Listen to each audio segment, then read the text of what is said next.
volvimos de la tanda que pasó volando.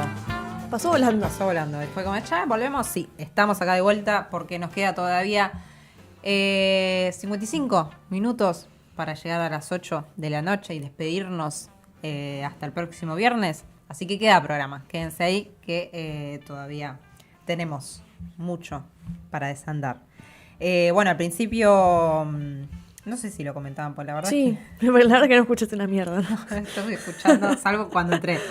Sí, igual sí, lo mencionamos, pero por arriba. Mencionamos, ayer se cumplieron 23 años de la masacre de Puente Pueyrredón, la masacre de Avellaneda, en donde fusilan a Maximiliano Costecchi, Darío Santillán. Y bueno, la idea es charlar un poquito sobre esto, traerlo un poco a la actualidad. Sí, la idea es traerlo un poco. Como dijiste, 23 años, esta columna se llama Olor a Goma Quemada, por Bien. varias cosas. En particular, creo que es una efeméride que nos trae mucho a pensar y creo que hoy estamos empezando también un poco de vuelta a oler goma quemada, me parece.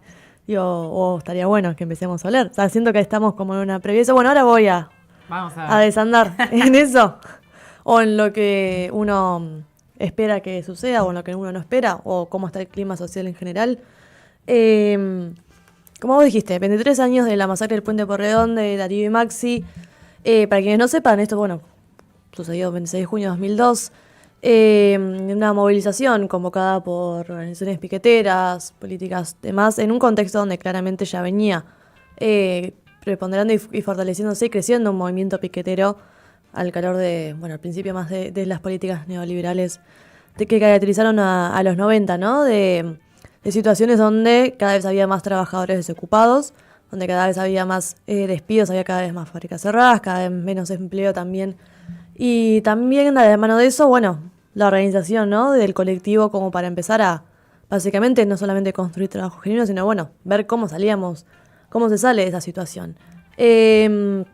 En medio de toda esa puja, muchas organizaciones, muchos compañeros y compañeras han perdido la vida. Bueno, Aníbal Verón es uno de ellos, por ejemplo, y hay un montón más que a lo largo y ancho del país, en este caso estamos hablando de algo que sucedió acá en el conurbano bonaerense, pero a lo largo del país, durante todos estos años, hemos perdido a compañeros y compañeras que por la lucha, por algo tan básico como seguimos tal vez luchando, como es el tener el trabajo, tener un plato de comida caliente y un poco de plata básicamente para sobrevivir en este país. Bueno, en un contexto donde también las fuerzas de seguridad facilitaban y garantizaban ese proyecto económico que no hacía más que hambriar a la Argentina, al pueblo argentino. En todo ese contexto, el 26 de junio, como dije, fue convocada esta gran movilización del corte del Puente Pueyrredón, que para quienes no sepan es en Avellaneda, es el puente que es la entrada, salida depende para dónde vayas, de la autopista de Capital Federal. Y bueno, esa movilización contó con un operativo conjunto bastante fuerte de la Policía Federal, la policía de la provincia de Buenos Aires, Gendarmería Nacional y Prefectura Naval. Como decía, en un contexto donde ya venía siendo bastante fuerte o bastante seguida la cuestión de los piquetes y del corte de ruta con estas demandas, ¿no? Concretamente en esa movilización las consignas eran aumento general del salario, una duplicación de 150 a 300 pesos en el monto de los subsidios para los desocupados, más alimentos para los comedores populares y solidaridad con la fábrica ceramista Sanón, que en ese momento estaba en peligro de ser desalojada. Uh-huh. Como decía, bueno, se desató una muy fuerte represión a todos los que estaban ahí movilizándose, entre ellos Darío Santillán y Maximiliano Costecchi, donde, bueno, dentro de la estación de Avellaneda, policías de la bonaerense los ejecutaron, básicamente, los asesinaron. Hay algunas, estamos viendo también mientras pasan algunas imágenes de las represiones de ese día y también, bueno, de lo que mencionaba recién, ¿no? Que es el asesinato a sangre fría de Darío y de Maxi en manos de, si no me equivoco, estoy buscando el nombre. Acosta y Franchetti. El cabo Acosta y el comisario bonaerense del operativo, bueno, Fanciotti, que asesinaron, como dije, a sangre fría. Y bueno, en el caso de, bueno, por las espaldas a Darío, que se había quedado en la estación para tratar de ayudar a Es esa a imagen Maxi. que tenemos ahí de Pepe Mateo. Bueno, ahí es un poco lo que se vino a la mente cuando pasó lo de Pablo Grillo, ¿no? La importancia del registro de Sí. del fotoperiodismo, ¿no? Para reconstruir un hecho que, si no, hasta el día de hoy quedaría impune. Digo, más allá de que seguimos pidiendo justicia, porque la responsabilidad política nunca se juzgó, de quienes ordenaron esa represión. Recordemos también que, como siempre, hay todo un aparato mediático que estuvo también, además de construyendo todo ese estigma de los violentos, de los piqueteros violentos, los servicios de inteligencia también construyendo un relato de que los piqueteros iban a ir armados. Entonces, por eso la dimensión de ese operativo, que fue uno de los operativos más grandes, ¿no? Hasta el momento. Ayer charlaba con un compañero de la CTD de acá de La Plata que también estuvo y nos contaba eso, ¿no? De cómo iban preparados para un piquete más. Es muy distinto hablar de estar con una gomera y piedra y palo que con alguien que tiene un arma que te tira con plomo. Y bueno, que iban preparados para armar incluso una olla popular, estas reivindicaciones que venías mencionando, Agus. Y bueno, se definió tirar y desalojar la protesta que dejó el saldo de estas muertes, que no sé si es el recorte que hiciste ahí de Darío Santillán, pero en esa entrevista y bueno, en otras más, él ya venía diciendo, vemos cómo se está profundizando la represión.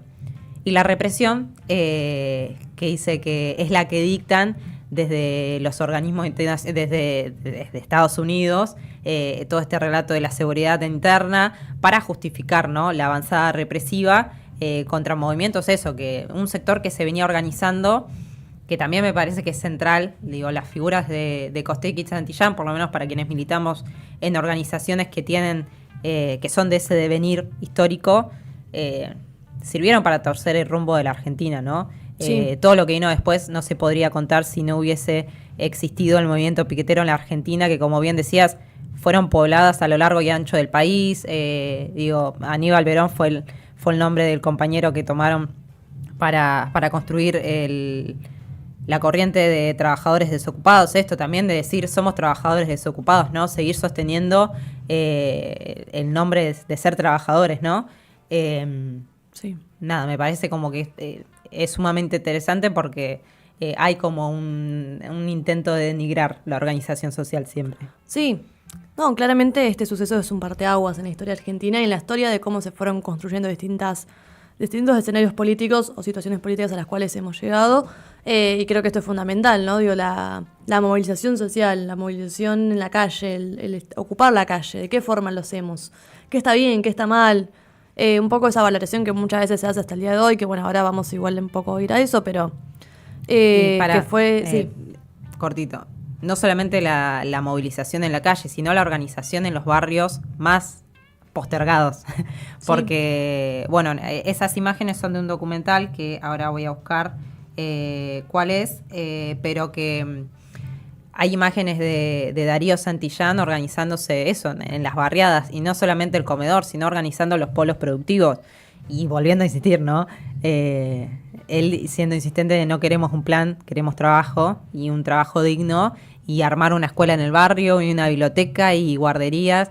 Eso también, ¿no? Cuando había un Estado completamente ausente, producto de políticas neoliberales que estamos volviendo a ver.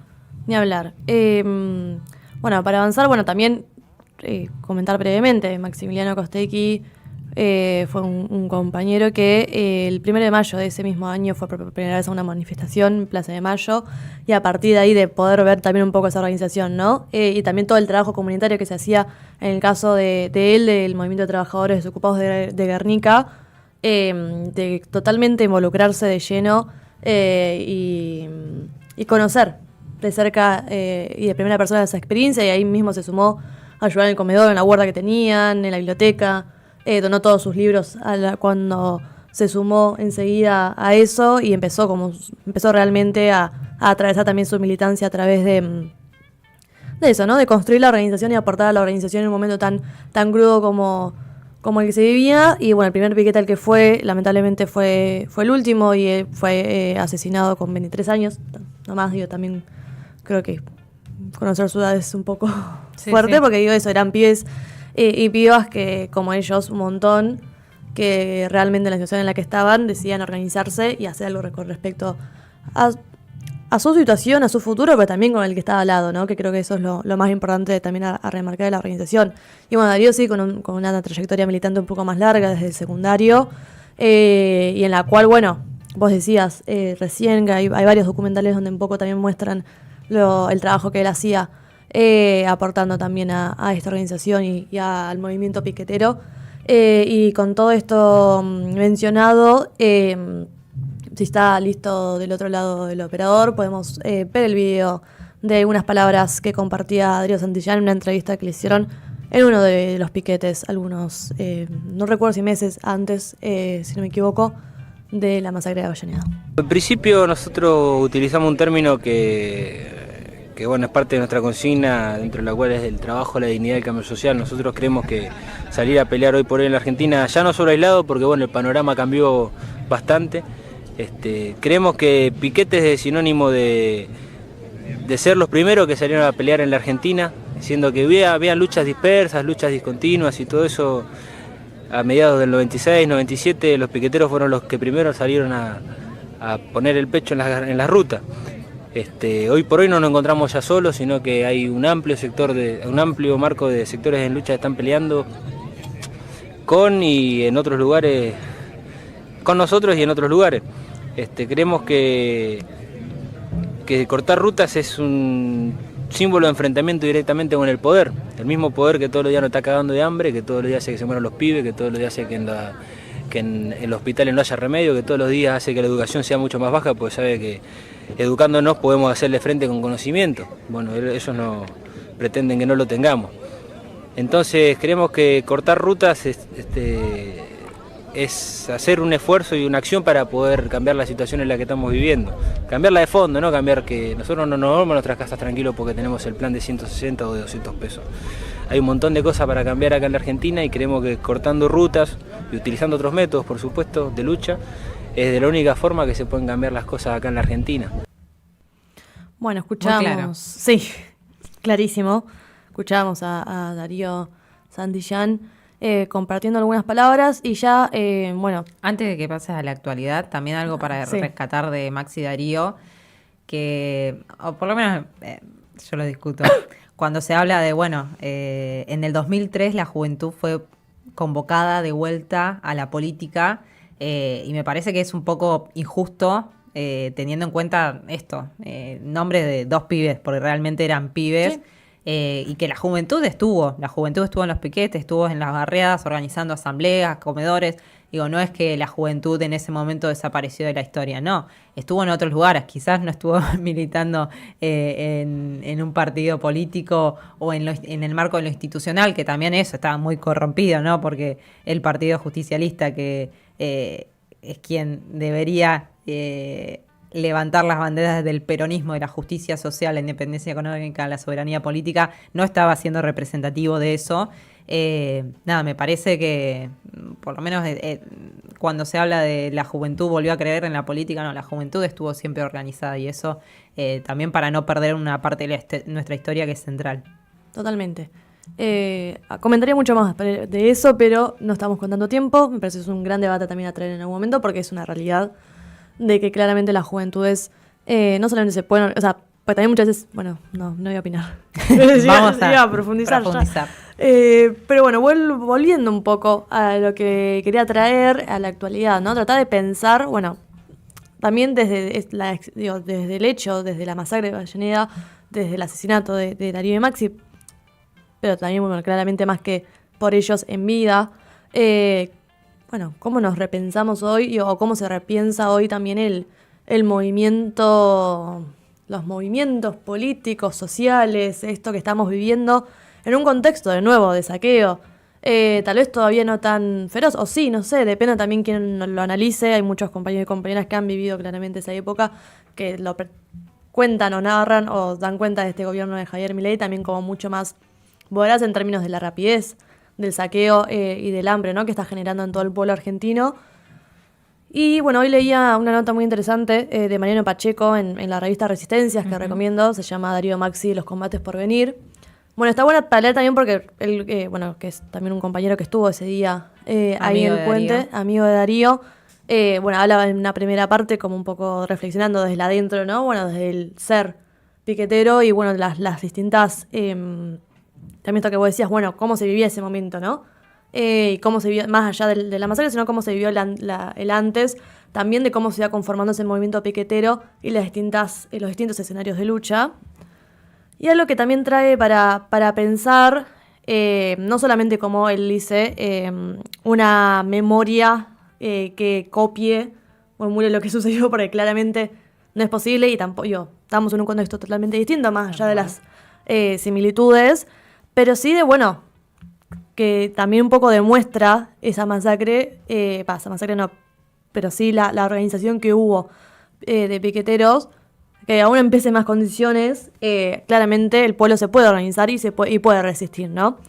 Más allá de realmente todo. Si el pueblo está convencido de lo que está exigiendo, de lo que quiere para con su compañero de al lado, para la persona que está en peores condiciones, digo, en un montón de situaciones, si estamos convencidos de hacia dónde vamos, hay herramientas para hacerlo.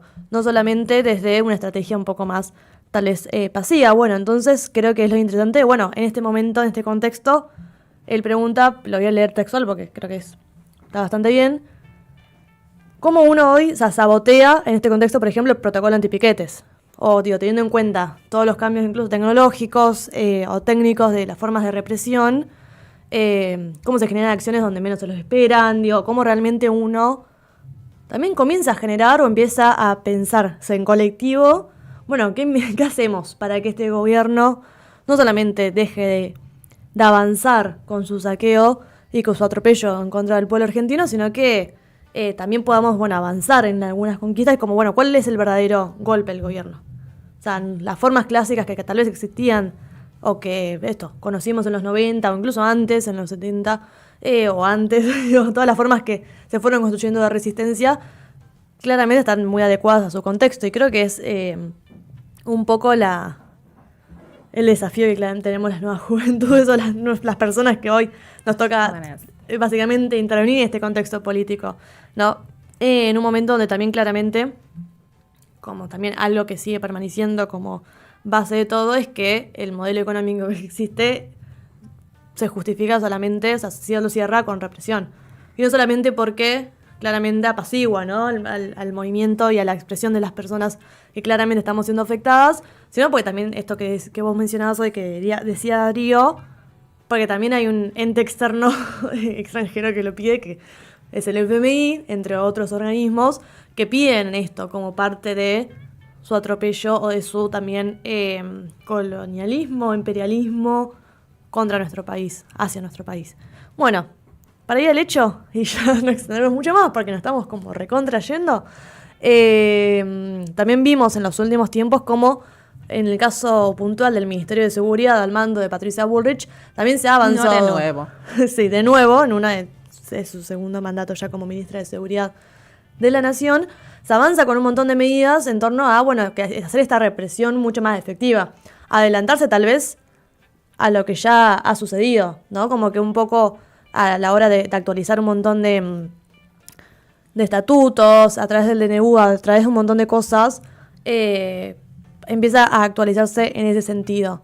Lo que sucedió en los últimos días fue concretamente la reforma de la Ley Orgánica de la Policía Federal, que fue dispuesto por el decreto 383/2025, que entre un montón de cosas habilita a la policía a realizar, por ejemplo, tareas de espionaje y detenciones sin orden judicial, lo cual es terrible. Polémico de mínima. Pero bueno, que trae un montón de discusiones también sobre lo que ya venía siendo. Tal vez esto algunos analistas o personas que están como un poco más en tema de lo que tiene que ver con seguridad, mencionan como una coronación tal vez de algo que ya venía sucediendo también en torno la a... institucionalización, como pasarlo a papel. Sí. Legalizar una estructura represiva de espionaje que sucedía, pero hoy ya con un visto bueno claramente de quién es eso, por segundo mandato ministra de Seguridad, pero que también ha sido funcionaria en los 90, ¿no? Ha sido responsable también de otros proyectos. Sí, que no mencionamos, pero la realidad es que los antecedentes de Patricia Bullrich son muy notables, que han dejado lamentablemente marca en nuestra historia argentina y que bueno, también comienza de vuelta a construirse en vez de un Estado de derecho o debilitar ese Estado de derecho en lo que se llama un Estado policial, que básicamente es un concepto que se refiere a un sistema político un poco ordenado bajo las reglas las reglas del orden, ¿no? Patricia Bullrich y todo el gobierno de Javier Milei dice un poco ley y orden, pero en este caso se saltean la parte de la ley, básicamente para impostar un control excesivo sobre la seguridad, sobre la sociedad, en términos de seguridad y coartar un poco las libertades individuales. Pero bueno, un poco de este DNU no voy a profundizar porque ya tenemos muy poco tiempo. Lamentablemente, tal vez otra columna lo haremos. Entre muchas cosas también apelita, como decía hoy, la vigilancia en redes sociales, lo cual abre también otro panorama. Ya estamos viendo también algunas de esas consecuencias. La detención solamente por sospecha sin orden judicial, como decía recién, las requisas en la vía pública sin justificación, un montón de cosas que se están saltando la norma, que igual también hay una nota que recomiendo, es bastante breve, pero que dice algunas cosas interesantes, que es de Sabina Frederick, que ella es antropóloga y ex ministra de Seguridad de la Nación en tiempo argentino, que se llama El decreto es un cheque en blanco y un instrumento para la exorción de Bullrich a la federal. Hablo un poco también de traducir esto, como decía recién, en un DNU que termine de cristalizar un montón de cosas, porque hay muchas disposiciones que son solamente provocaciones. Digo que también es lo otro a discutir, porque esto que decía, hay muchas cosas que ya estaban, por ejemplo, determinadas a través de, por ejemplo, el año pasado, todo lo que tiene que ver con ciberpatrullaje, ya estaba incluido en la unidad que se creó por resolución el año pasado también. Ni hablar también todas las facilidades que le permitió la aprobación de la ley bases. Y así, podemos seguir hablando un montón de cosas. Y lo que ella plantea es que también es una forma de darle un poco más de poder a la Policía Federal, cuando la Policía Federal no estaría como muy contenta por el trabajo que le vienen asignando básicamente, y un montón de otras cosas más.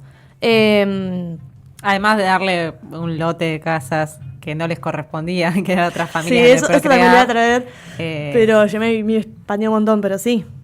Por ejemplo, es la continuación es la continuación, claramente, de un proyecto de saqueo y de hambre, que solamente va a ser posible para estas personas si hay represión, si se mantiene el pueblo, según ellos, ordenado, ¿no? Y bien derechos, y sin generar faltas, según ellos, cuando tampoco ellos se rigen básicamente por la ley. Es un poco contradictorio lo que plantean.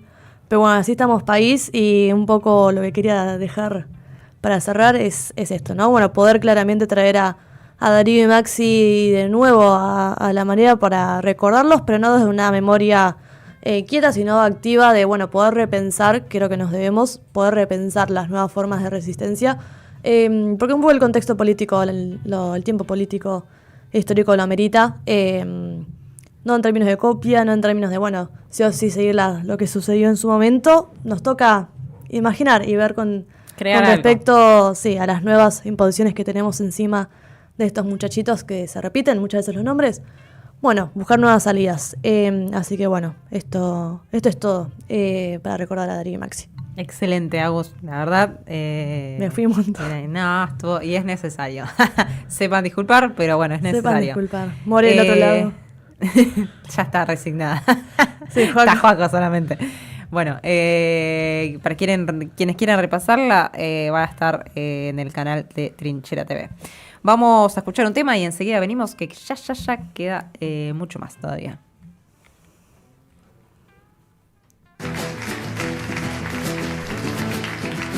Entonces, ¿qué hacen?